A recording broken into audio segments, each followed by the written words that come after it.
Hey guys, welcome to the next tutorial of ethical hacking and penetration testing via Kali Linux. So till now I have shown you how we can go ahead and get access into that, or how we can go ahead and gather information about any specific people. But this time now I will actually go ahead and gather much better information, and I will teach you how we can go ahead and gather information, and I will show you by gathering some actual information, let's say such as gathering credit card details or debit card details of any specific person. But the thing I would be showing you would be the expired credit cards and not the actual credit cards, because I don't want to go ahead and spoil any random person's image. So let's start by normal stuff such as meta, Google and Goling scan. Before I proceed, starting with these tools, I'd like to tell you something about email footprinting and how we can go ahead and gather information about that. So if someone has sent you a random email, then what you need to do is just go ahead and you want to go ahead and check the geolocation or any specific thing. Email tracking is a method that helps you to monitor as well as track the emails of a particular user.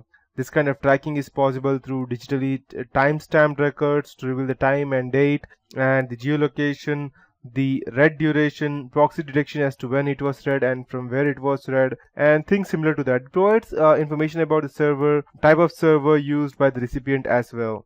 So similarly, you can also go ahead and gather similar information using the email header. So you can just go ahead and open a random Google account, and you can go ahead and check if someone has sent you an email. You can go ahead and check the show original option on the right hand side. Then you can go ahead and gather much more information about the IP addresses, from where it was sent, and much more.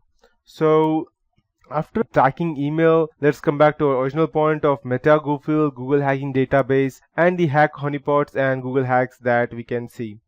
So these things are quite different from the normal footprinting things. So these are the tools used by Google to go ahead and gather information about us. So footprinting using Google hacking techniques is quite different. Google hacking refers to the art of creating complex search engines queries, and in MySQL probably. So if you can construct proper queries, you can retrieve valuable data about a target company or a person through Google search results. Through Google hacking, an attacker tries to find websites that are vulnerable to numerous exploits and vulnerabilities. So, and this can be accomplished with the help of Google hacking database, that is GHDB, a database of queries to identify sensitive data. And Google operators can help finding in the required text and avoiding irrelevant data. And using advanced Google operators, attackers can locate specific strings of text such as specific versions of vulnerable application. So I'll be teaching you today about how we can go ahead and gather much more information. I'll show you some basic examples at first, and then finally I'll go ahead and teach you how we can go ahead and gather, let's say, how hackers gather credit card information via internet, just for example. So to start with, we'll start with the first thing, that is period site. The period site operator in Google helps to find only pages related to a specific URL. So I'll just go ahead and show you a few examples.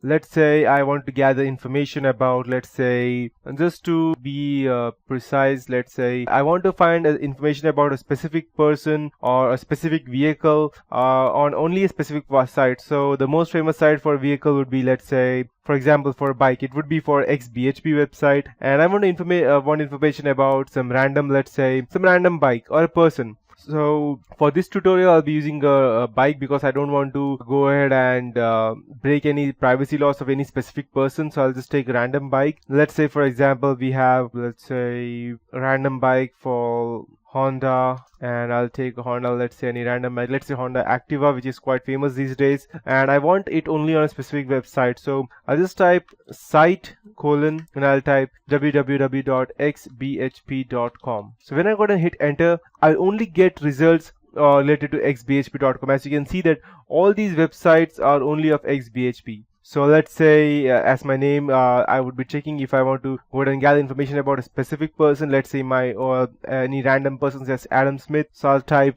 Adam Smith site : www.facebook.com, and when I hit enter, I'll get all the profiles with the name of Adam Smith on the Facebook. So I don't need to actually go ahead and search any random person or any go through any random links. It's all the links are quite visible by using the site. So the site operator in Google helps to find only pages that belong to a specific URL. After that, we have all in URL option. This operator finds the required pages or websites by restricting the results containing all query terms. Then we have the in URL. So that means that if I want to search anything, and if I type, let's say I want any random name inside the URL, as you can see that we have Adam Smith over here. So I'll just type, let's say I want to type, I'll take a different name, and I'll type in URL, that means site will be facebook.com, and in URL I want, let's say Adam. I'll take a different name this time, let's say Michelle. So as you can see that I'll get all the websites with the name of Facebook, and with the URL we have that has Michelle inside that, only with the specific thing. So in this way I can go ahead and gather information. So in this way, if I go ahead and keep on adding different, let's say different queries to this, I'll get much more information to that. After we have all in title, and it all in title command that restricts results to only pages that contain all the queries that you have specified. So if I go ahead and type, let's say all in title, and I'll type, let's say network camera, and if I go ahead and let's say I'll just open a random first link, so it will open all websites that has network camera in its title. And if I go ahead and see, okay, so this is not a good website, I'll just go ahead and check. Like I'll open this one, so let's let that open. So as you can see that I can actually see the camera of this specific random location. I don't know where it is exactly, but I can see this thing. So you can see that it is live, and these other cameras are disabled, and this is the normal camera. Or if I go ahead and check this way, now you know that how we can go ahead and hack into any CCTV camera that we want. So after that we have in title query that restricts results to only pages that contain query term that you have specified, and it only shows websites that mention the query term that you have. We have in anchor, so in anchor and all in anchor text that results that restricts pages to containing all query terms you specify in the anchor text. So you might wonder that what a hacker can do with Google hacking. If a target website is vulnerable to Google hacking, then the attacker can find information such as error messages that contain sensitive information, file containing passwords, or sensitive directories, or pages containing logon portals, pages containing network or vulnerability data, advisories, and server vulnerabilities.